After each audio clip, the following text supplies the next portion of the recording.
Hey guys, welcome back to the channel, DC Canon Toys, where I do reviews and share my thoughts on some of my favorite toy releases. Today, we'll be looking at the DC Injustice Gods Among Us Ares by Storm Collectables. So let's take a quick look at the box and get the unboxing started. While we check out the box, let's go over Storm Collectables, the company. In terms of design manufacture, Storm Collectables is a Hong Kong-based designer and manufacturer of action figures, distributing their products since 2010. They make high-quality, collectible, officially licensed action figures. They specialize in combat video game characters. On their website, they say that they bring classic, iconic gaming characters back to life. Alright, here we have our Injustice Gods Among Us Ares unboxed. While we take a 360 view of him, let's go over the background information of the character. Ares, known as Mars in Roman mythology. Ares is one of the 12 born to Zeus and Hera. He became the god of war in the Greek pantheon and would be the pure inspiration of the soldiers in Greece. However, he never fit in well with the other gods, even managing to overthrow Hades as a ruler of Tartarus. He also attacked the Amazons by sending in Hercules. Ares would then raid Themyscira himself, but is stopped by Wonder Woman. Within the same time frame, he would attempt to trigger World War III by manipulating the US and Soviet executives to launch their missiles at each other, which was then stopped again by Wonder Woman. This then would make Ares a common occurrence in the Wonder Woman series.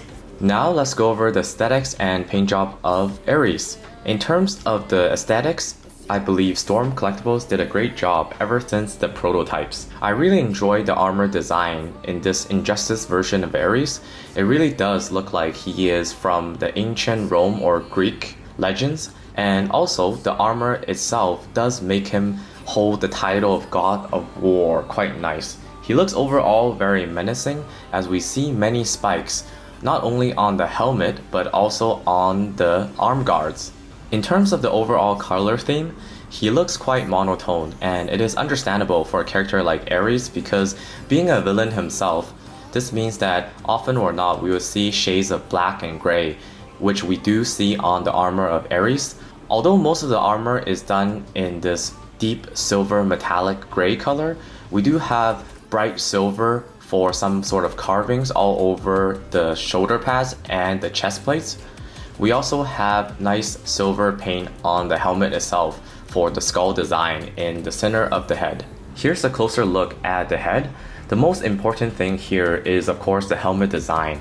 It has 4 horns all over with 2 on the top each side and 2 on the lower part where each ear is supposed to be. Here's a side view of the head design. We do have this very interesting part here, which we often see on Roman style soldier helmets in the red color, like a red brush, but Ares here is in black, which makes it extra menacing, and it shows us that in terms of the design color choices, it is a villain. Taking a closer look, besides the amazing details, I believe earlier, I think I said Ares here have 4 horns, but I guess I lied. He has 6 horns. So besides the 2 on top, the 2 where the ear is at, there's also one hiding inside here, which punches out through the center of this horn here. So that's very interesting. You can never have enough horns, right? Moving down to the midsection and lower waist, we do have skirt armor for Ares over here, and these are made out of rubber, so we can kind of just move them around. This idea continues all the way at the back. If you guys see, for the skirt armors, they're also made out of rubber, and I really enjoyed the design of the skirt armor over here with this each individual strand that is decorated by some silver ornaments on top and silver dots at the ends of these straps. They really look like Roman or Greek inspired. As you guys have already probably seen earlier, Ares over here does have this amazing looking cape, and I'm very thankful that Storm Collectible chose to give him a fabric cape. Not only that, it is wired so we can keep it up. You can make it in different poses just like it's flowing in the wind. That is always a nice touch. As for the lower section designs, it pretty much have the same theme as the top. We do have the armor looking gray pieces in silver and brushed silver and dark gray. but we do have this interesting spiky design at the knee pads, which are made out of rubber, so they do bend. Also, at the feet, we have these double spike designs, which looks extra menacing, as it should. Overall, I have to say for the aesthetics, Storm Collectables did a good job. Not only is he Ares, but the design in general can fit in your collection with a lot of other figures, such as knight figures, medieval type of figures, so that's very nice. Before we move on to the accessories, I want to point out one more thing, is that if we look closely at the head design inside the helmet for his eyes, there is red highlights around each of his eyes. So that is a nice touch. Next up, let's check out the accessories for this figure. First, Ares over here have 2 extra head sculpts. So to use the extra head sculpts, we actually have to take the helmet off, just like that. It slides off easily, it's just holding by gravity and friction. And after we take that off, we can see the head sculpt. So here is the normal head sculpt attached. Besides this one, we have 2 extra head sculpt with different expressions. We can see a clear view of the red highlight that I mentioned earlier. Also, all of his face is painted in black, which does give him that extra mysterious aura, as Ares in the DC series is always hiding his identity, I believe. Here we have the extra head sculpt, number 1, which we can swap on. This one we have a clinching teeth design, and as seen over here, the teeth looks extremely white with the face painted in pure black. The third option we have is also with the mouth open, but instead of clenching the teeth, we do have some space in between the bottom and the top teeth. So it looks like this. Also, for all of the face sculpt, of course, we can actually slide on the helmet easily, just like that. For the hand accessories, we have the closed fist attached to the hand right out of the box. Next up, we have a set of open palms. Also a set of gripping palms. And lastly, we have a set of weapon holding hands. Now, speaking of weapon holding hands, as the god of war, Ares, should have some very menacing looking weapons. So we do have this huge sword over here. The overall color theme is quite nice. We have silver for the blade, the handles. We also have gold for the guard, as well as the bottom hilt of the sword as design. We also have a color separation in the middle of the sword. The sword itself is quite big, but although not as tall as Ares. So let's check this weapon out while Ares hold it. Here we have Ares holding this big sword, and it does look amazing. I really like the gold coloring on it. It does pop because Ares, the figure itself, is sort of monotone. Now, speaking of these weapons, he has a second weapon. You need a second weapon as the god of war. The color theme for the second weapon is very similar. We have silver for the blades, gold as decoration, black, silver, gray for the handle. And this one, of course, is an axe looking weapon. It is quite large as well, although not as tall as Ares again. So it looks quite good. Let's take a look while Ares wields this one. Now we have Ares over here doing some dual wielding with the sword and the axe. He truly looks like a god of war. Now before we move on to the next part of the review, for those of you guys curious, the weapon is actually made out of more of a hard plastic.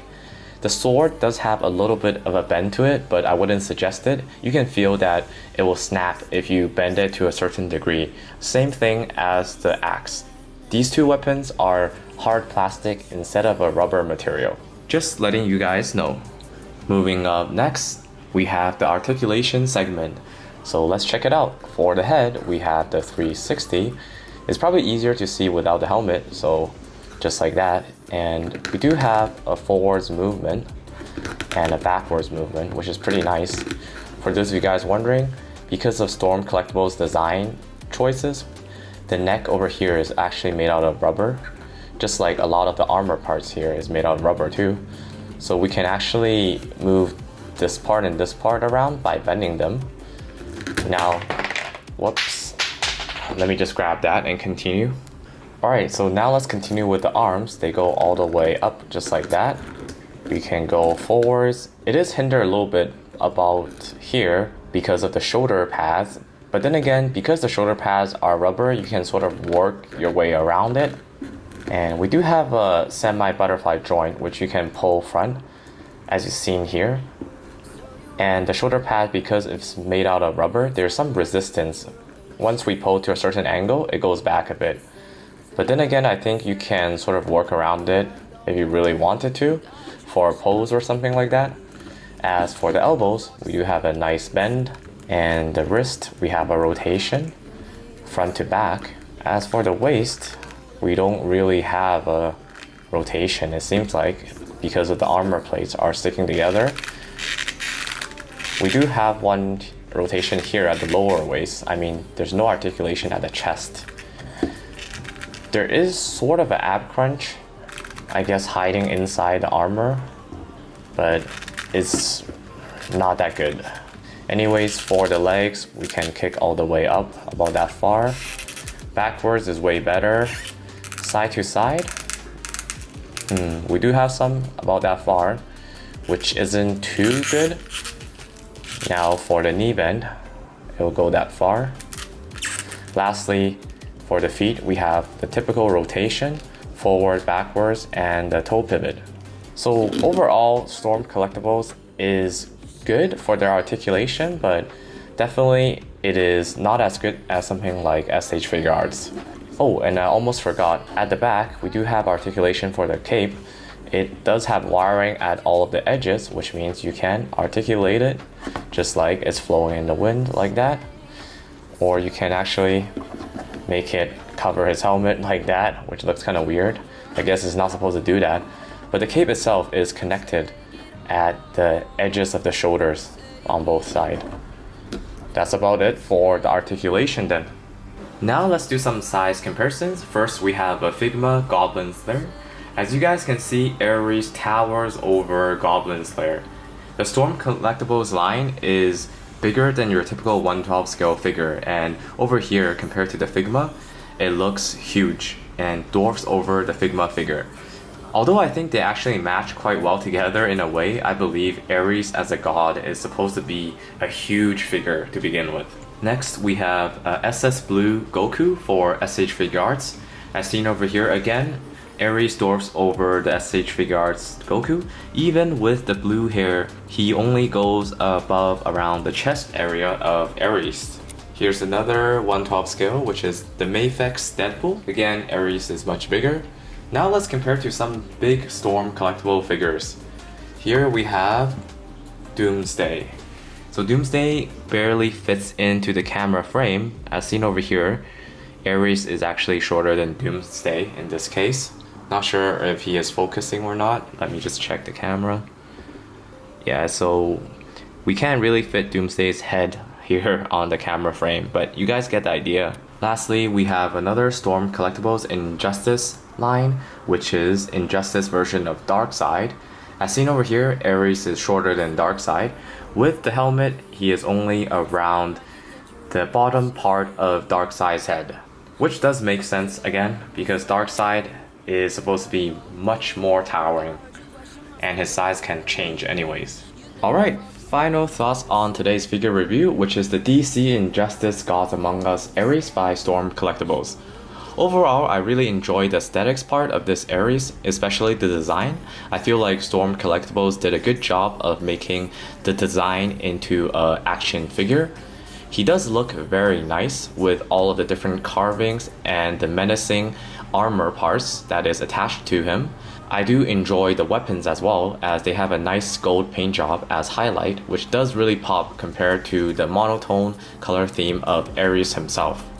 Another positive part about this figure is the inclusion of a fabric cape that is also wired. As many collectors out there probably know, we're kind of getting bored of plastic capes because they have no articulation and they look bad. Fabric looks great, and here it is wired, so that's a huge bonus. We can do whatever pose we want with the fabric cape. Now in terms of the negatives, I would say some parts of the articulation is a bit lacking for this Ares figure. Being a god of war, I feel like he should have a better range of movements, but it's not too bad overall. And I noticed for some parts of the figure, once you extend the articulation, it is easy to pop off, especially the arms, so do be careful with that. The final thing I want to mention is that for those of you guys who are unfamiliar with Storm Collectables, they do have a lot of parts in the figure that is made out of soft rubber. So if you're not expecting that, and if you don't like that kind of a feeling or material for the figure, then this might be a negative for you. Now for those of you guys who have owned Storm Collectables before, then I believe you know what to expect from this figure. It is Ares in the Storm Collectible line. That is what it is.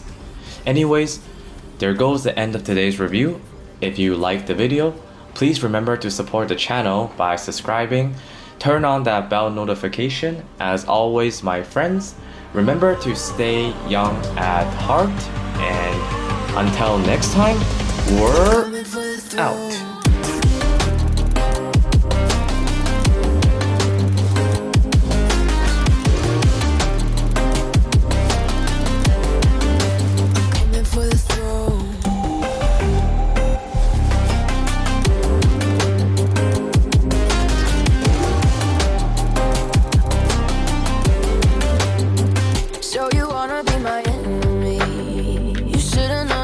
Kiss the rain. Ice runs in my veins. Won't play it safe. I don't belong with you. Being a god of war means you have to have perfectly straight and white teeth. Alright, Ares, today is your first day at the job as god of war. Before you do your job, we need to make sure you have an ID. So smile for the camera for your own god of war ID. I guess the god of war doesn't smile. You just have to look like you're smiling. Always have to be menacing, huh?